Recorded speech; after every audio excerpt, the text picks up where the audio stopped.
We've got so many great questions today, and the main one is on the movies that we've sold items to. Thanks for joining us today on Questions and Answers with James Townsend and Son. This first question comes off that bonus Frumenty video that we just did. This is Myra Mad. What do you know about the 18th century dish called salmagundi? I know it was popular on pirate ships of the era. I just wondered if your research had turned this one up. Several calendars ago, salmagundi was one of the featured dishes. If I'm fortunate, we will resurrect that and that research, and we will do a video soon in the cooking series, and you'll see that one. Thanks for your suggestion. Here's Nick Post, Woods Runner. He says, "Hi, I heard you mention oats as a substitute, but I wondered how common were oats at that time, and how would they have been prepared?" Well, oats were very common, especially in places that wheat didn't grow that well. So places like Scotland or more northern or wetter places, oats would grow better than wheat, and so oats were one of the main staples, one of the main grains that they would eat. And you could fix oats in the same way that you would work with the wheats in this Frumenty recipe. You'd want to pound off that outer layer and then soak them and boil them exactly the same kind of way. And Dr. Jill SM says, I made it with pearled barley and it turned out wonderfully. Thanks for telling us about how it turned out for you. I didn't have a chance to make it in some of these other grains, so that's great. There's a great comment that came in on the kitchen tour that we did, well, basically right after I built the kitchen set. This is Ruben Wang Goldbranson. I'm sorry if I messed up your name. I'm from Indiana. It's the best I can do. Hello. Great kitchen. It's definitely on my wish list too, even though here in Norway, reenactors have a few original kitchens to use. You mentioned in the video some Swedish influence. Do you know of any Scandinavian paintings on the topic from the 18th century or otherwise Scandinavian influence in North America at the same time? And then he goes on to mention Norwegian reenactors. That is great. I know there's a very strong reenacting kind of group there in Europe and so many interesting things going on there. I love to see that.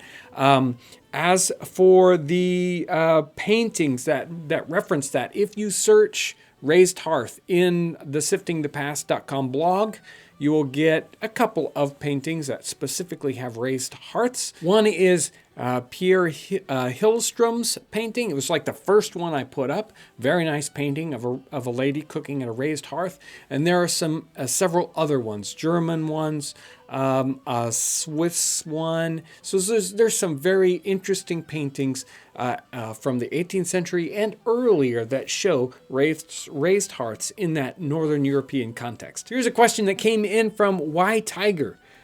Do things generally go smoothly, or do you have a lot of outtakes? What has been your absolutely favorite thing that you have made, and which of all your videos have you done is your most favorite? And is there anything that you've tried that you thought was weird or odd or had to be an acquired taste? Well, there's a lot of interesting questions there. Do we have a lot of outtakes? We used to have a lot of outtakes. Some days we have a lot of outtakes. Generally, they're getting better. The last blooper reel that Aaron had to put together, he was struggling to find the funny stuff. So I don't know. Maybe I just don't mess up as much. I think, depending on the day, I do. Now, which one is my favorite to do? I enjoy doing them all. I really enjoy doing the videos. Probably some of the more recent ones that were really fun. When the weather was still nice, Josh and I did some outside ones. The simple soldier cooking one. Oh, that one was so easy to do, so much fun.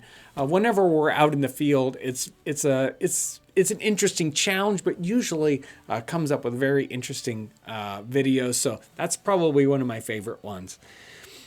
Odd or weird acquired taste? Well, obviously the salted kind of pickled fish one we did, that's probably the most acquired taste of them all. But really, most of them turn out very interesting food, and I like it all. I really am not faking it when I say, oh, this is good, because most of these things turn out wonderfully. And on our last Q&A, Ezekiel Delacroix says, "Do you sell to movies? What movies do you supply to? Was The Revenant one of them, or is it mostly small-time productions?"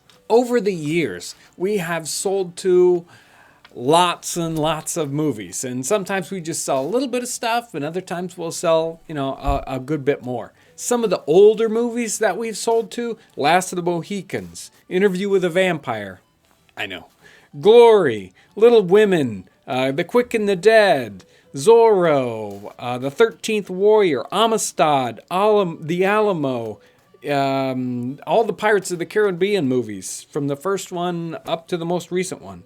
The Patriot, Master and Commander, the National Treasure movies, and some of the more recent stuff, movies and television. The Turn series, that's an excellent series. We've sold some things to that. Hell on Wheels, the Outlander series, Point of Honor.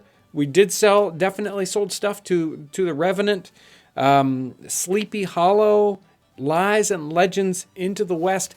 Just so many little productions come through, big movies, small ones. We sell to opera houses and historic sites, and many of those things come through, and I don't even realize it. They're, customer service is taking care of it. And sometimes we sell to movies, and we don't actually. The production company themselves aren't buying from us, but other people, and then they're selling to the production company. So a lot of our things have ended up in many of the things you've definitely seen on television or at the theater. Monday's videos coming up. I've got Michael Dragoo in the kitchen with me, and we're boiling a trout. This one turns out great. You don't want to miss it. And speaking of that, make sure to sign up for our YouTube email mailing list so that you don't miss videos that are coming up and kind of special behind the scenes kind of stuff that we're going to put out on that list. So make sure to sign up for that. I'll put a link down in the description section of the video. I want to thank everyone for their amazing, wonderful comments, your great questions, and I want to thank you for watching. If you're a new viewer and you haven't subscribed, press the subscribe button up here. That'll take you to a spot where you can subscribe. I want to thank everyone for watching.